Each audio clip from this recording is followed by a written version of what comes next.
On September 27th, 2016, I uploaded a video listing what I wanted from the next iteration of Halo Forge. Today, as of writing the script, January 23rd, 2020, I'm finally going to update it. Also, bonus at the end, I will be going over a fan's wish list that he put in the comments of said video. If you're curious, I read all my comments, and without further ado, let's get the show on the road. I'm going to be cutting up my previous video and responding to the points I list with it. A feature that Bungie has always implemented in, and this is kind of the only feature that I'm putting in this list that has been in a past Halo game, is file share at launch.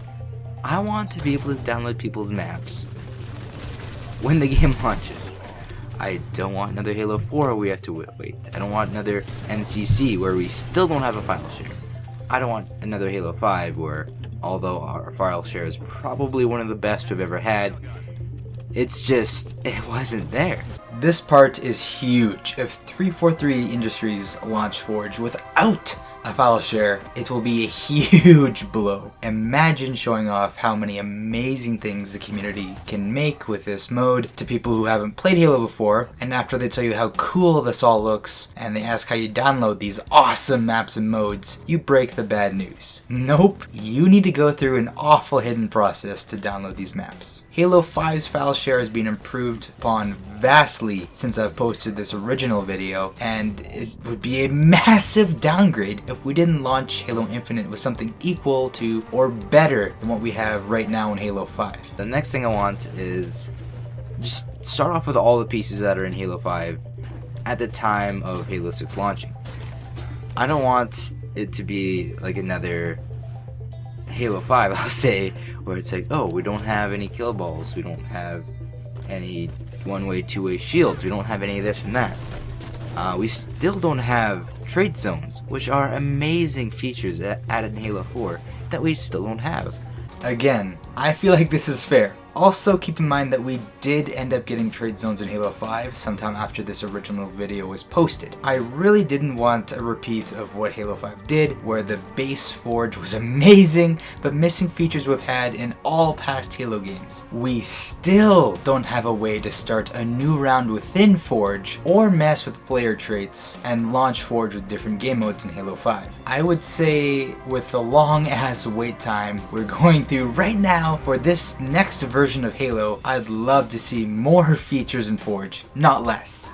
Next thing, block textures. That's something that we've wanted for a long time. That's something that we wanted when Halo 5 Forge came out, and that's something we actually got within the lifespan of Halo 5 Forge. Now, Tom French has stated that we don't really have enough room to put too much more into Halo 5, so don't expect too many more textures coming. If anything, more textures will come with Halo 6, and that is exactly what I want. At this point in time, we had never witnessed Eldoritos Forge. I don't want to show gameplay since Microsoft doesn't like that, but I'll explain what block textures in Eldoritos Forge was like. For every piece in the game, we had almost all the textures throughout the entire game that we could use and put on all of our pieces just right there at our disposal. That's a lot. Definitely more than the 6 or 7 we got in Halo 5. Not only could we change the textures, but we could also move the textures around and scale them to different sizes. This would let us match textures on different pieces to make our maps look seamless. This also means I really want more basic Forge pieces in Halo Infinite to let us play with these textures to their fullest extent. I go into a lot more detail in my 2016 video here on exactly what I wanted back then as well, and I still agree with what I want back then 100%. But in the interest of time, I'm not going to talk about it in this video, so go watch the old video for more detail on not just this point, but on all my points. Next up, I think we want some more vehicles. For example, we could have a Halo Reach civilian truck transport thingamabobber that we had in Halo Reach's campaign, which would basically just be a scout hog that's remodeled. It'd be cool if we had a drivable forklift, drivable phantom, drivable everything in Halo 5. I think that'd be, oh, Halo 6, at least just in the Forge. Still goes, not really too much to add. Keep vehicle welding in there as well. That part was really dope. Maybe make vehicle welding better, add those pieces to the vehicle's damage hitbox, and have those pieces explode when the vehicle explodes. Basically let us make our own vehicles as customizable as we want. Give us an option as well to weld pieces on after the fact that don't affect the damage hitbox, so we can make armored vehicles, and let us select options on all vehicles, not just the welded ones, to make that vehicle indestructible. And I think that grouping everything and duplicating it really does help with symmetrical maps. But I think it'd be cool if we had like a mirror feature. Yes, some pieces can't really be mirrored, but just flip those pieces. But everything else, it'd be cool if we had like a mirror function. That way we can make one half of a map, mirror duplicate it, and put it on the other side of the map. And there we go, symmetrical map.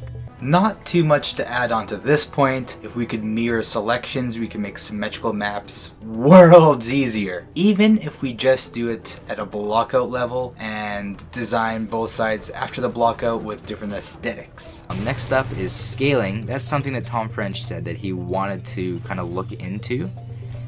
So that'd be like, instead of going through all your blocks and saying, I want a 10 by 16, you could just say, okay, so like for example, it'd be like making a zone, like a named volume or a kill volume or a safe volume, but it'd be like a block. So you could be like, okay, I want this pig to be super stretched out, and oh my god, I think I just made a surfboard. This would save so much room on menus. Instead of 100 basic building blocks, we could just get one basic building block and make it as big or as small as we want. Again, this is just pretty spot on. Next up is cross-platform for Forge and Customs across Xbox and PC. I don't think PC players should ever play with Xbox players in matchmaking, because some PC players are goddamn gods on a freaking keyboard and mouse. And a keyboard and mouse does give a little bit more aim accuracy, if you're really good with it, than a controller. Because you have more freedom of the hand. You're using the entire hand, using your whole arm instead of just your thumb to aim. Which I'm better using my thumb because I'm used to it. But someone who's amazing on a thumbstick and someone who's amazing on a mouse, their skills aren't matched because the mouse player will beat the thumbstick player. I mean, at the rate the industry is going, yeah, crossplay is definitely a likely possibility. I will actually be very disappointed if we don't have crossplay in Halo Infinite. Secondly, it's kind of funny. Last time I used a controller was to play Temtem, and I'm way better on keyboard and mouse when it comes to shooters than I ever was on controller. And last but not least, AI. This is something that I thought like, oh, why would you want AI in Forge? That's kind of stupid. You know, they're never going to do that. But Tom French has expressed his interest. GameChi13 posted a video of him starting to put AI into Halo 5's Forge on PC. Ho, you might even get it if you have it on PC. He's AI on that. I can't talk, I'm sorry. But Tom French said that that's something he's really wanting. It'd be a huge leap for Forge. And honestly, it would allow us to make firefight maps and stuff. So I think that AI is last on my list because, if anything, it's just something that they're going to look into and maybe put in. So I may have forgotten about Doom 2016, which was a brand new game at the time of making this video in 2016, because it had AI in its level editor. If we got AI in Forge that operated like the AI in Doom's snap map mode, we would be in for a treat. Yeah, I want fully customizable terrain, which I think would be possible, but I don't think it'd be possible for Halo 6. This is something that I really do hope I'm wrong. If you argue with me, it's like, dude, I don't think it's gonna happen, but I hope you're right. That's basically gonna be my argument if you're gonna argue against it. I had not yet played the Far Cry editors up to this point. It is legitimately a feature that could become a reality in Infinite. I don't think that they should take away terrain pieces, but simply have both options. Yeah, I was thinking kinda small back then. I do hope everything eventually comes in the Forge when you have a full map editor, but you also kind of have to think, like, if they give us too good of an editing tool, then their dev maps aren't gonna be up to par. There's a lot of Forge maps right now out there that are better than the dev maps. And the only thing the dev maps have going for them is they have their own textures, they get to make their own terrain, they get to do everything. And honestly, I think we're gonna keep going with this free update model because no one's gonna pay for maps, and it's like, I can just like get a Forge remake for that exact map and it looks almost as good. So if they give us too good of a Forge, you have to think, okay, they're gonna need the rec system, the microtransaction system back in the next game if the Forge is gonna improve. You know, now that I think of it, I can't really think of a developer-made map in Halo 5 that has terrain in it, really, like not too much. So I actually disagree with this point. If we got a good enough Forge, 343 Industries could even call it quits after launch and not make any more dev-made maps, or release them very infrequently. It could let them spend more time updating the sandbox and making new game modes. If 343 Industries makes a Forge that undermines their developer-made maps, that's actually a really good thing for them. Lastly, let's go over to Alex Sniper Boss's list here. It's not a Forge exclusive list, but the hell with it.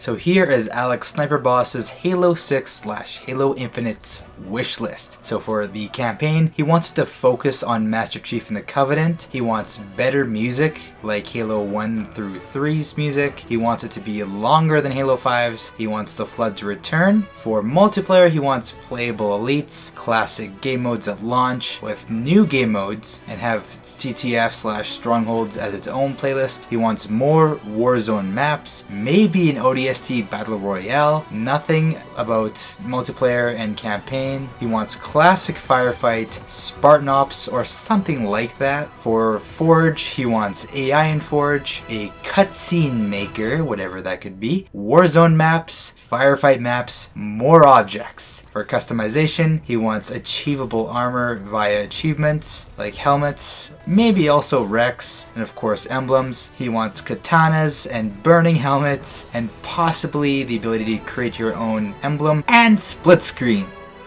Luckily, split screen is confirmed, dude. To expand on a few points he has here, I think a newer version of Spartan Ops could be a fully community-made campaign mode where we could forge entire levels. He also has a cutscene creator on his list, and that could go hand in hand for this kind of mode. Just prepare for some spotty voice acting on cheap Xbox headsets. But let's be honest here, that's gonna be the charm of it. And going with one of my points above, an ODST Battle Royale could be a post-launch mode or even a separate game developed in the free time 343 Industries will have if Forge is really good enough, because if we get our hands on the right tools, post-launch content will literally be made for 343 Industries, and all they will have to do is implement it into matchmaking, and maybe a couple other community manager roles might have to be made, but that's still a lot of free developers.